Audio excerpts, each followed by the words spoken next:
one of my favourite places to be, and I wanted to bring you into that to some degree. I'm sure we've all got favourite sort of spots or hideouts or memories even that we like to revisit. This is one of mine. I've been here many times in the past. I don't even remember how I first found this spot. It's a small patch of like semi-ancient woodland. It's a part of a huge estate on very sort of unusable land. On both sides of me are quite steep hills. We're in a bit of a valley at the moment, which has a river running through it.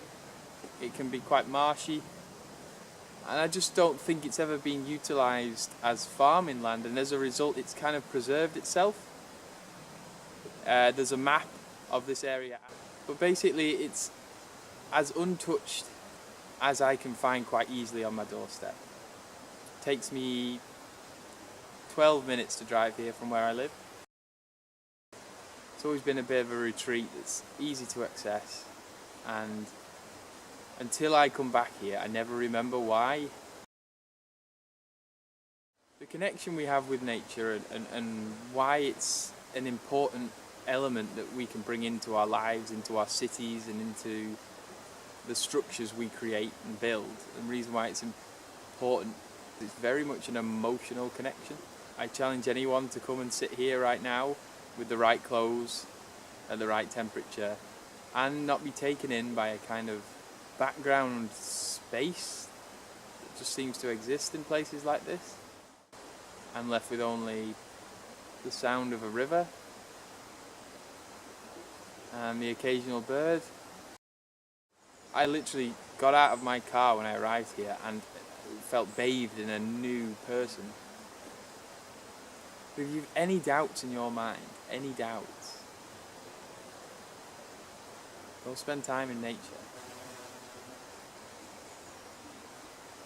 It's not a place for the mind. The human-made world is a place for the mind, and we indulge in that all the time. All I'm asking of you is to indulge in yourself for a while.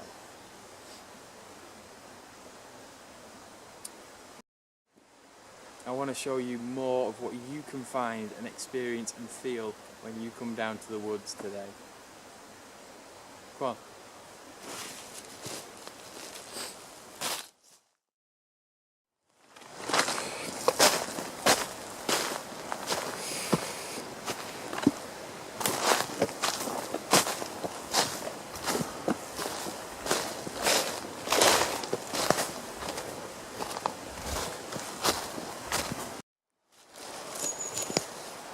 So this is one of the areas I've camped in this woodland before. It's a bit on like higher ground, so you're not near the water, and they always say you shouldn't really camp next to a stream. There's a number of reasons for that. Obviously it could flood. Likelihood it's not going to. But the other one really is the condensation. Like, there's just so much damp down there that it'll really get under your tent. You've got quite a nice view of things. On that particular occasion, a thunderstorm did come across and scared the hell out of me. I think I was woke up probably about 3 in the morning by a clash of thunder right above my head, to the point where when the flash came, the sound came. It shows you how close it kind of was. Everything in the forest erupted. There was whatever the animals are, I don't know. There's giraffes obviously going mental. And well, I did. I jumped up, managed to get my top on, managed to get my boots on, didn't bother with pants, and I legged it. Ran. I don't know why. I felt like a mouse that had been caught, and like instinct just took over, and I just was like, I've got to run. It wasn't perhaps the best idea to camp next to one of the tallest trees in the woodland. Didn't think that one through. But then I was alright in the end, and it was quite funny. Story to tell at least. But yeah, let's carry on.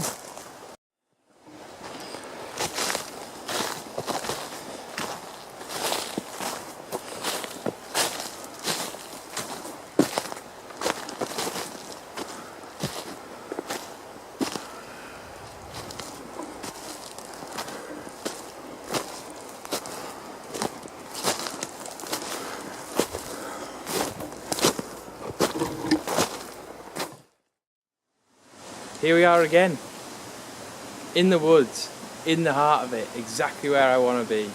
You know, I am so close to this place from where I live. I always think to myself, you know what, I'll just walk up here once a week and I'll go for a camp. I don't even have to walk, I can just drive. Just to get that feeling, to get that exposure. The key thing about getting any kind of connection with nature is to expose yourself to it. It's lovely to go with friends, it's lovely to go with family, but sometimes it's really nice to just go by yourself. Just go by yourself and prick your ears up, have a listen. I'm not looking to deny the existence of the human world we've created. What I'm trying to do is just balance that alongside a connection with that place we all come from.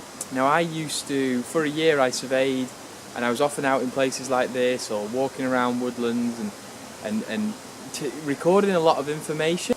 That was quite exciting for a while, but what it really began to take away for me personally was the experience, the tranquility of just this. I can feel my energy already. I've been here for about an hour and a half, done the same circuit I've done in the past, seen how things have changed. The holly, the understory holly is really bringing itself to light. There's one there, quite a big holly tree. It's lovely to see. Behind us here, I think I've seen some very, very early snowdrops, and I don't mean early necessarily calendar-wise, I mean early because they're about this big. Obviously, snowdrops is one of the first. They've got this really protective sheath that allows them to poke themselves up above the frost, which obviously can be quite hard on the ground at this time of year.